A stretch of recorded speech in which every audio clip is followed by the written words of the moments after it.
Great thing about this job is the glamorous locations, you know, places like Modena, Italy, you know, Stuttgart, Germany, Turin, Italy, Tokyo, Japan, Seoul, Korea, Detroit, USA, and downtown Dartford.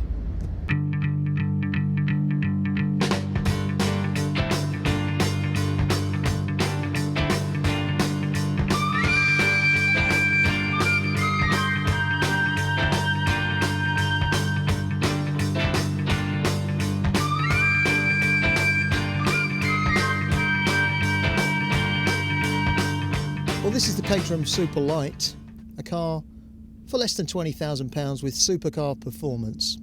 But I think we'll let it speak for itself. Just take a listen to this, will you?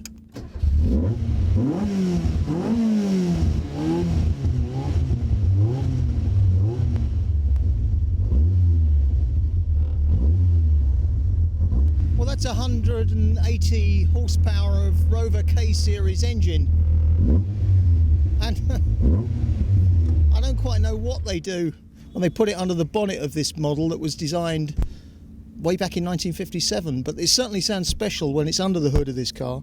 We're talking here about a supercar for the price of a Volkswagen Golf. Well, not quite, but you know what I mean. They prefer not to describe it as a supercar at Caterham, but there's no doubt about it. When you're talking about 190 horsepower, a car that does twice the legal speed limit, 140 miles an hour, not that we'd encourage that sort of thing. A car that, I mean, just look at it. There is no windscreen. Really, the only way to drive this car is with a crash helmet on, or at the very least, a good hat and goggles.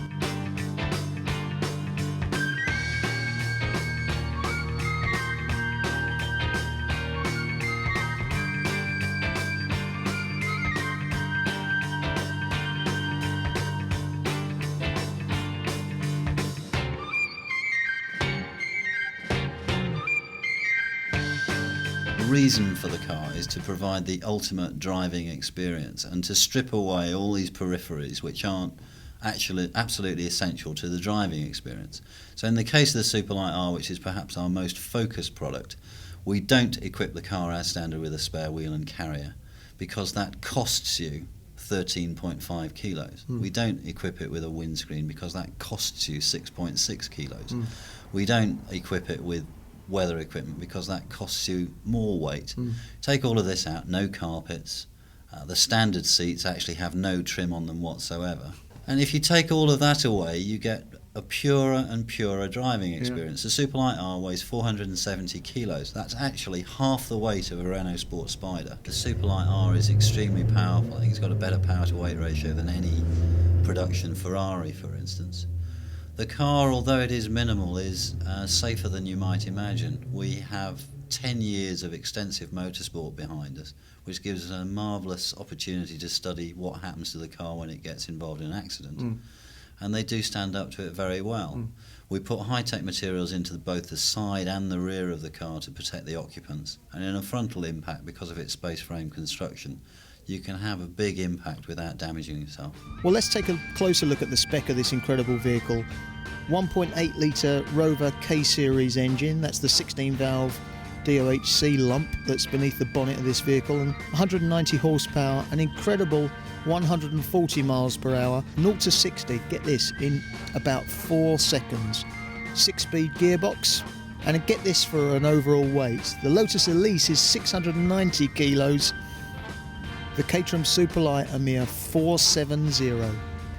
So Jez, we've talked all day long about the sort of prices people pay for a built-up car. The other way, of course, of doing it is to just buy the kit and away you go, take it home and put the thing together in your garage at home. Yep, you can start with a car for £8,500, and at the other end we go right up to £37,000. Now, for £8,500, what exactly do you get apart from a big wooden box with lots of bits in it? You get a chassis which is fully plumbed, fully wired. We do all the wiring because people get nervous about wiring. Can't see electricity, so they don't trust it. So we do that bit for people. And we fit the windscreen, the fuel tank, again a safety critical item, and all the other aspects of the car apart from the engine. So that's £8,500 plus the engine, which typically you could pick up for £500. So £9,000 you're on the road. Right. In addition to that, you also get a post-build check free with the car. We look over the car for 3 to 5 hours. After that, if we find other things that are wrong, we'll perhaps have a word with you and say, look, we're going to have to do this and we're going to have to charge you for it. Yeah. But basically, it's like a Caterham MOT, if you like, on your brand new car. You give it the factory approval, as it were. Absolutely, yes. And what you get to put together is a giant Meccano set. Lots of big bits, satisfyingly large bolts, all brand new and shiny. What level of competence do you need to build a car like this? A degree of common sense, and if you've put together a DIY wardrobe, you've got a good chance of being able to assemble a Caterham. What sort of time do you put in? It's all very well, sitting there with a manual, slaving over this project. I mean, is this something you can knock together in a couple of weekends, or does it take a bit more than that? Average time, we say, is about 70 hours. 70? 70. Finickety customers might take 100 hours. We can build one legitimately in the factory in as little as 24 hours. And at kit car shows, they've been done in a day. Residuals are very high with our product, and it's an essential part of our sales mechanism for the car, making people realise that they can have a 7, which is perhaps not the world's most sensible car, but they can have one for a period of 2 or 3 years and perhaps only see a couple of £1,000 depreciation. In fact, there are certain models, for instance our scholarship car, which is built specifically for motorsport, an introduction to motorsport, which costs £10,250. Do a season of motorsport with it, and at the end of the season it'll probably be worth £10,000. Now, if you're thinking of buying one of these Caterham 7s, particularly this version here, without the windscreen, the Superlight, don't go running away with the idea this is a car you can use day in, day out, that you can commute to the office in. It's not really in that league. I mean, it's not a Rover MGF, it's no BMW Z3.